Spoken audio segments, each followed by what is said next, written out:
Hey everyone, it's Yajin here, and today we're going to be talking about what are the best foods for you to be eating when it comes to weight loss, right? And you can kind of use these tactics and strategies on your own to put together a diet or a meal plan so that you can go ahead and start seeing real weight loss results without, having to eat salad or any of those diet foods that you might have in mind. So we're going to try to dispel some of those myths, talk about the real strategies when it comes to choosing the good foods for weight loss, and then kind of going from there. Okay, so let's dive into it. And first of all, I want to establish that when it does come to weight loss, there's really no magic pills, no potions, or magic diets that are going to fix um, your weight, really. And when I say that, my goal is not to kind of demotivate you from trying, but more reestablish the right perspective that you should have when it comes to successful and long-term weight loss, right?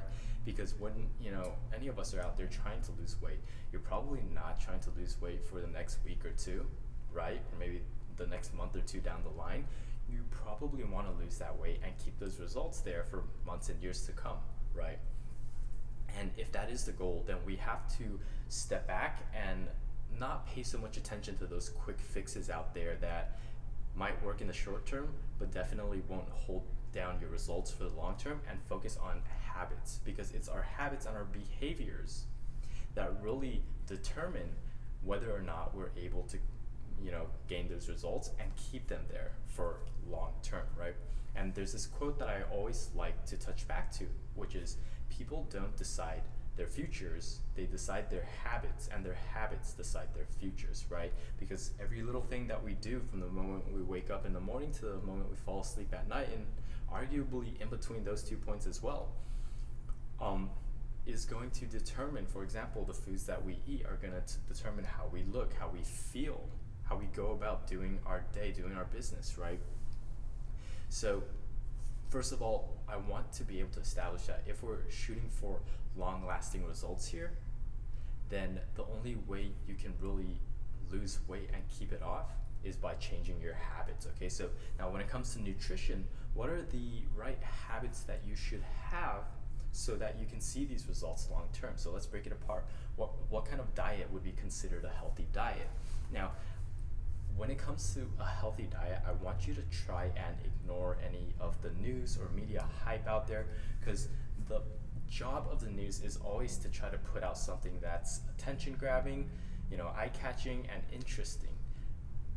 Honestly, what actually works is not all that interesting, and you probably have a pretty good idea of what it already looks like. And these kind of principles or rules that I'm about to give you here, the way I came to these is basically by looking at the majority of popular diets out there. And I always tell people that most diets out there work as long as you do it and be consistent.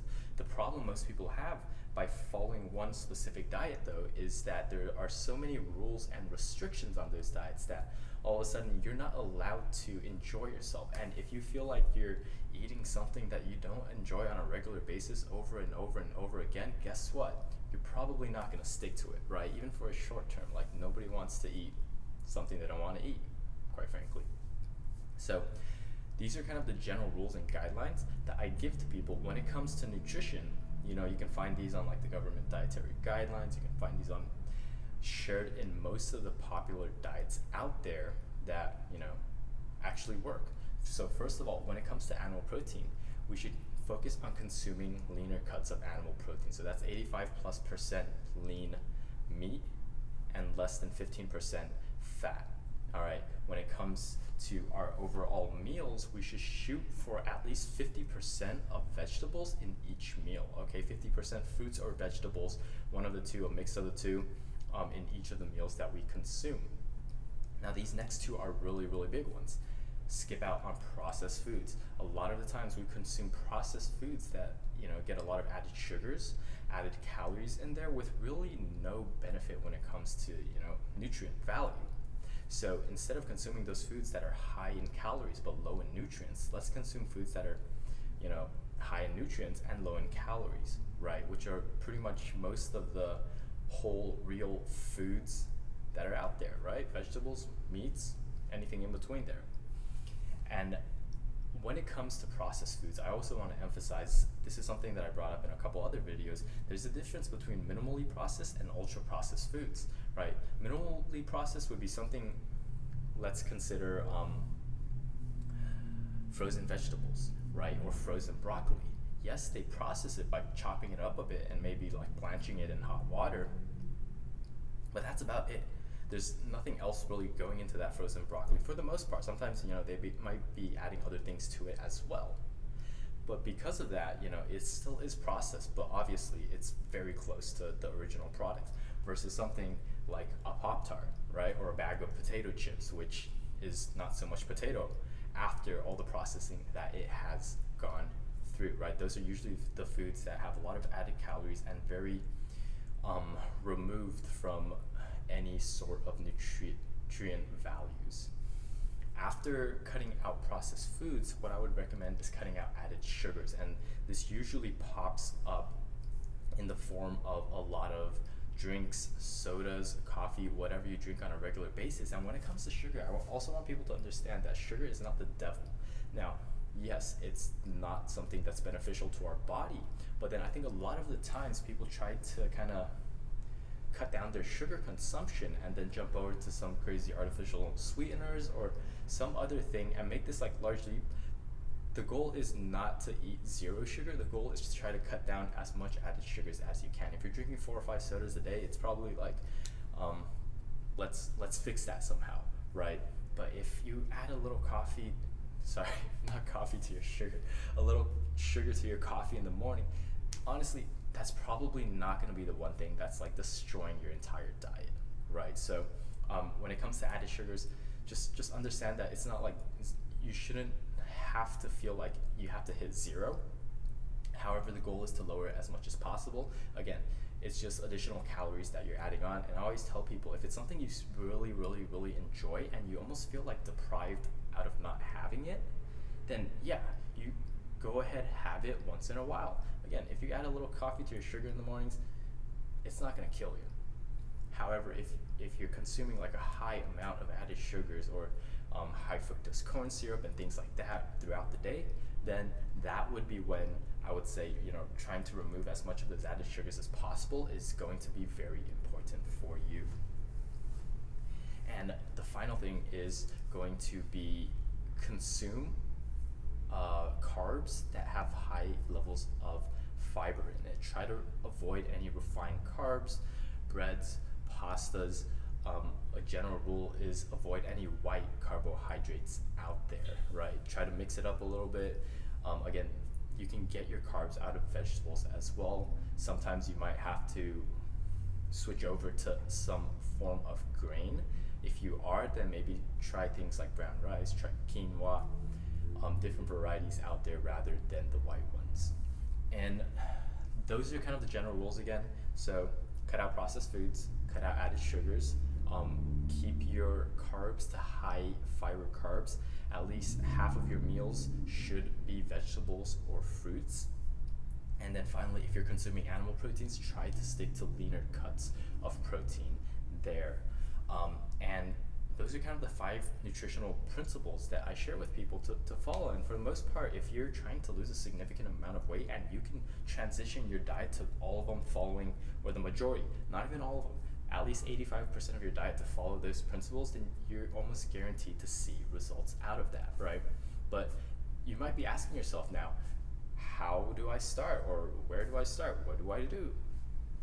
And if you're not kind of following any of those guidelines at the moment, what I would do is try to do a little audit of the things you're eating, right? Pull out a food log. This could just be a piece of paper. You can take photos on your phone, shoot for 3 days, and I want you to basically take a photo, screenshot, but get an idea and understanding of everything that you're consuming from the moment that you wake up in the morning to when you fall asleep at night every single day. That's going to help us develop the awareness so that we actually understand, I'm probably eating a couple of things that I should not be. They're not contributing to my goal of losing weight, right?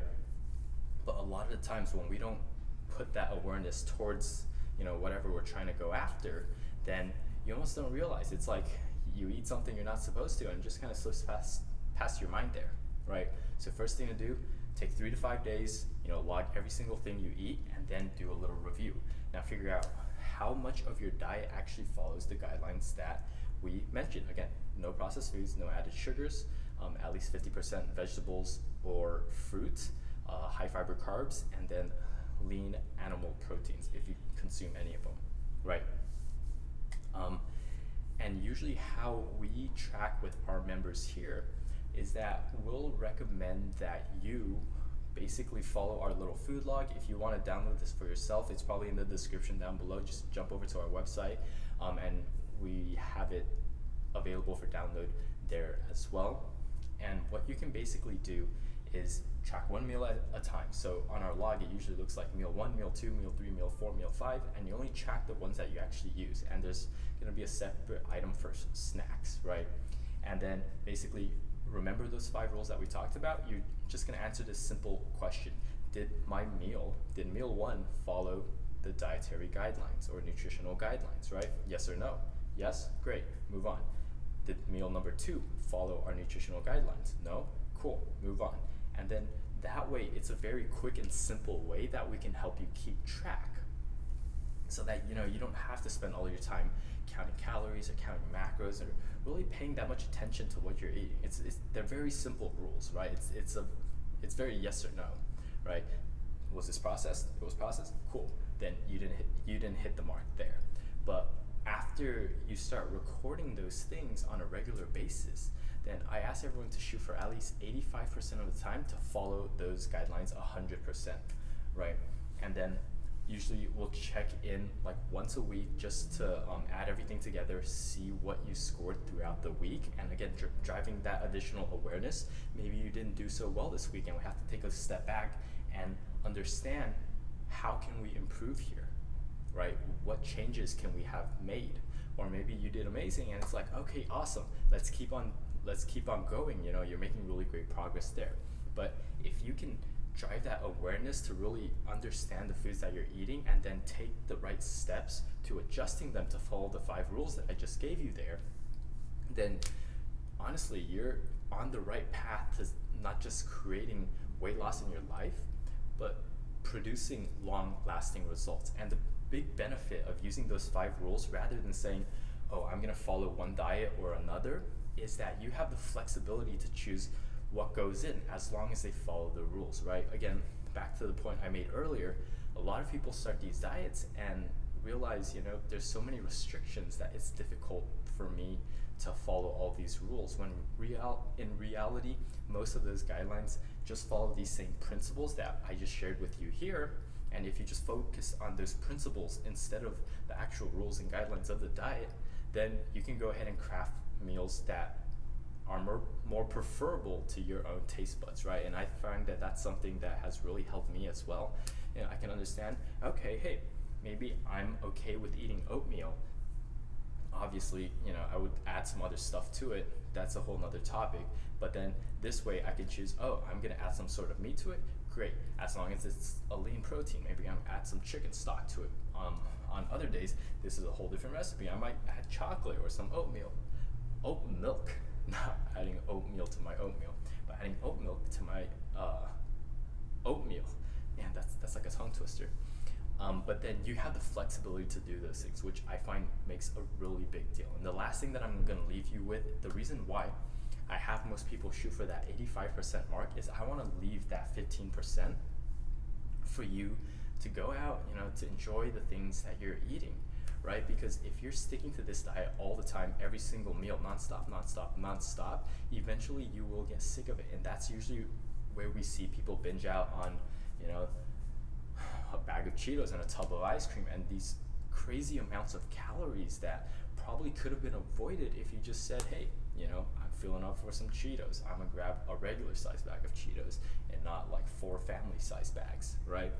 Been there, okay? So, hope those nutritional guidelines helped you out. If this video was helpful for you, do us a favor, drop down real quick, give us a like, a subscribe if you're watching this on YouTube, and share it with a friend who you think may benefit from learning how to drive long-lasting weight loss results. So thank you all for watching, and stay tuned for the next one.